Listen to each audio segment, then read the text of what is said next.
Hey everyone, welcome to my channel. Um, Hoping that you all are well and enjoying your first few days outside of school. I guess before we do anything else, let's just talk about some of the instructions for e-learning here and walk a little bit around the Haiku site. A couple things I want to draw your attention to here in class today, or here in our online class for today. Um, Just like in class, I like to do a lot of little check-ins to see how you're doing and seeing how you're thinking about things. That's going to help a lot more than you just kind of like watching a video passively. So what I'll do as time goes on is I'll say pause on top of the screen. I'll stop talking for about 10 seconds. You can go ahead and pause your video. And you'll have some sort of like little check-in to do on your own. So what you can do during that time frame is pause it, try to write your answer either on notebook paper or on a whiteboard if you have one at home. And then once you feel comfortable with your answers, you can proceed to check them. If you just listen, I think it's going to prevent you from absorbing a lot of the content we have as we go through. If you want to ignore my video and just open up the Google Form IP and do it as we go through, or do it right now and submit it, then you're good to go. Assignments for this are going to be due the same day as your class. I'd really prefer that you didn't have like homework you had to keep track of. And if you get it done the exact same day, it's going to help me know a lot more that you are understanding and completing the work, so I can target my next video to what you guys need. So for example, there are two little assignments for you to do tonight, one of which you'll do during this video and one of which you'll do afterwards, and they should be due at 5 p.m. I'm also going to have office hours from 2 to 4 p.m. every day on Google Hangouts. 2 to 3 is specified for Heron, 3 to 4 is specified for Riverside. You can really come to either. If you want help with the homework, or you're bored and you want to learn some other things in computer science, or you just want to hang out and talk with other people, office hours can be a great venue for that. So look for the link on Haiku for that. I'll show you it in just a minute. And all examples that I'm going to do in Dr. Java over the course of the class are going to be uploaded to a document on Haiku. In fact, why don't we go there right now? Let's just take a look at the Haiku site and how things are organized for today. First things first, I haven't added it in yet, but you'll take attendance if this is your first class you're doing today at the top. I'll remind you of what you need to complete your assignment for today. You'll want your whiteboard or expo marker / pencil and paper out to do assignments. You want Google Classroom open so that you can look at today's assignment. Today's is called Unit 8, Basics of 2D Arrays. You also want either Dr. Java or repl.it open, however you pronounce that. Let me know, Garrett, if you figure it out. And our agenda is going to be down here.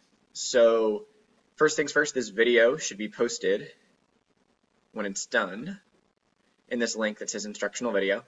There will be several in this playlist, so make sure you watch all of them. I can only upload 15 minutes to YouTube at a time. Second thing, all the examples I do in class will be available at this link. This link. I'll fix it in a few. This link. So if you want to look up the answers afterwards, you're welcome to. Please don't open this up and just look at the answers as we go through class today, because it's going to help prevent you from understanding things for yourself. And I do have a copy of the homework posted to Haiku, but please complete it and submit it on Google Classroom. Keep in mind that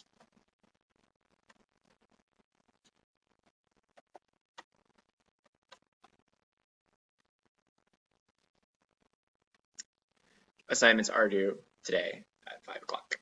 Make sure you get it done. Okay, well, why don't we get started with our content for today. Here's how we're all feeling right now, right? Just kidding, hopefully.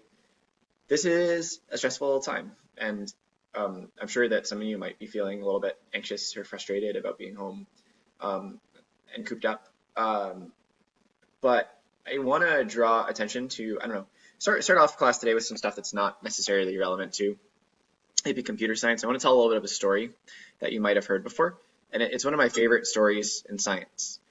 You might recognize that gentleman and his fabulous haircut as Sir Isaac Newton, who might be the most famous scientist of all time, and definitely one who really changed the way that we think about the world. I really love science, maybe even more than computer science. So I want to tell a little bit of his story today because I think there's some analogs to what's going on in our daily life.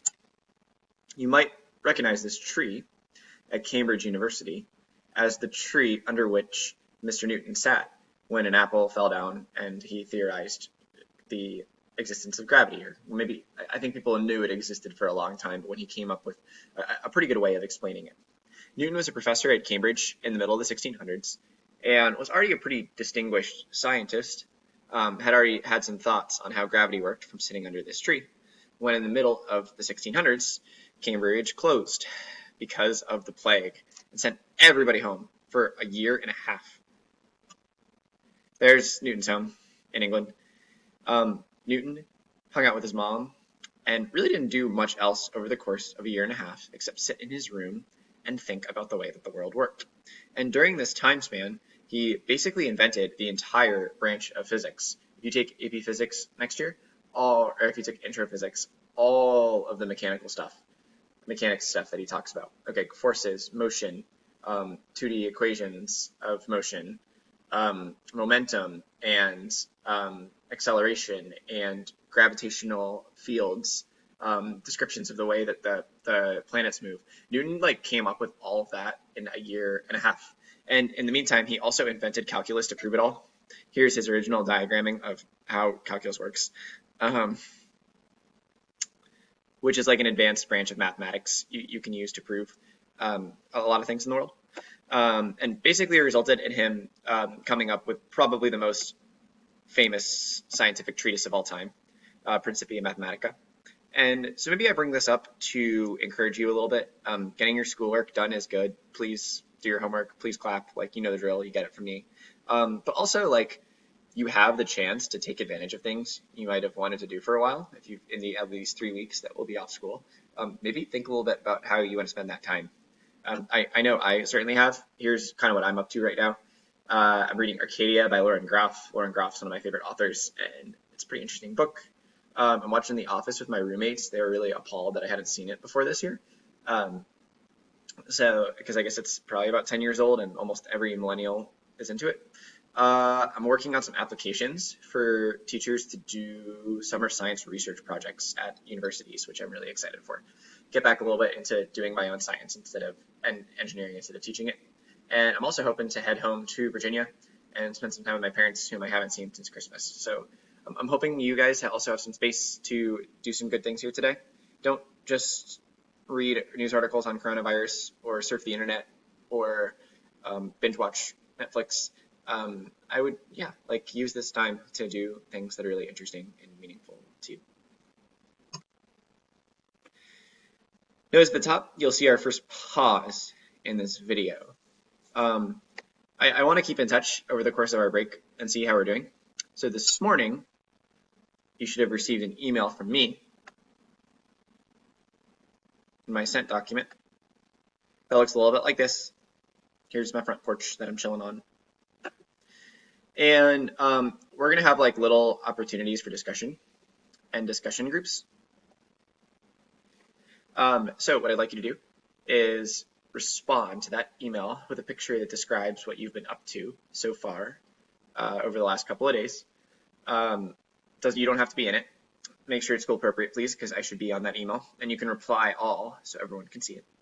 And this is one of your 2 assignments that are due today. So if you want to, you can go ahead and pause this video. I'll stop for about 10 seconds. And in the meantime, you can take a picture or find a picture that is good for you to send.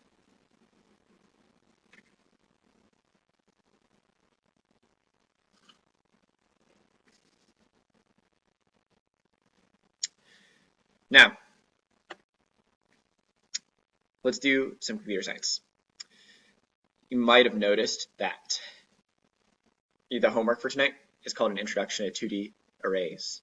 Our last unit, which I'm hoping we'll actually finish before we come back from our break online, has to do with 2D arrays in Java. So let's do a little bit of review on normal arrays. Go ahead and show me you know how to define these 2 things. This was an assignment you also could have completed a couple days ago when we were doing sorting algorithms. And this is the first opportunity of 3 you'll have today to pause your video. I'll stop talking for about 10 seconds and do this on a whiteboard or with pencil and paper. Press play when you feel like you are ready to check your work.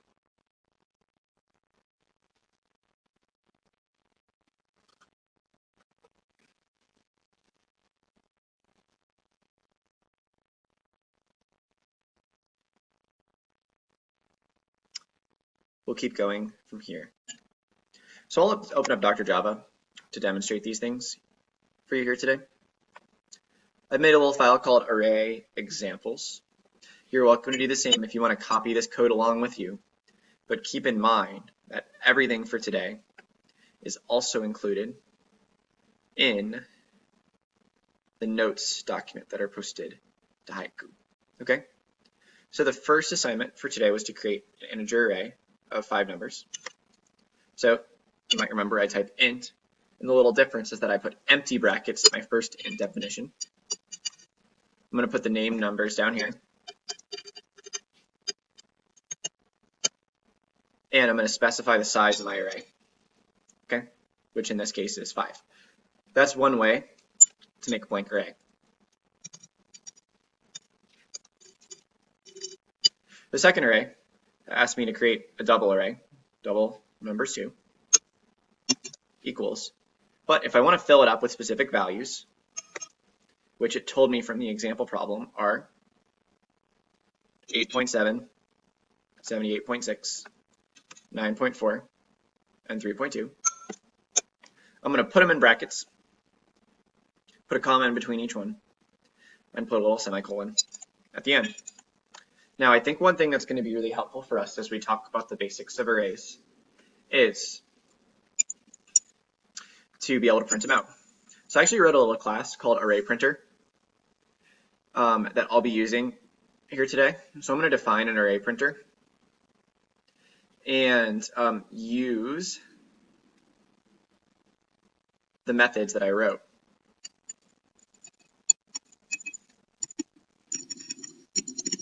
Just to give us some helpful visualization here today. I'll create an object called the default constructor, and I'm going to run the method print double array on numbers 2.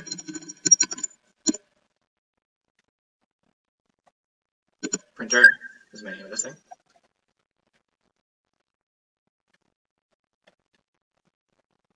And when I run it, I'll see that I've got each value in the array separated by a space here. Let's see what happens if I print out my original int array.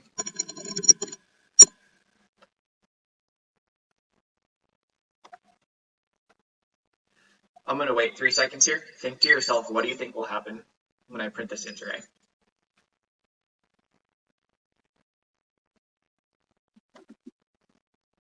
Okay.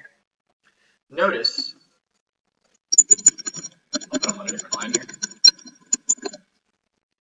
Notice that when I print out this integer array, all my values come out to 0. So something that I realized that we hadn't talked about before was when you define an integer array of a certain size, it'll actually give it default values. It'll be 0 for integers and doubles, of course. Turns into false for Boolean. For a string, it's a blank string. And for a character array, it's a blank character. Okay, just have nothing inside of it. So that might help out as we sort things out here today. We're thinking a little bit about how these blank arrays are going to be defined. And it's going to help us a lot when we go into 2D arrays in the next couple of classes, or throughout the rest of this class period.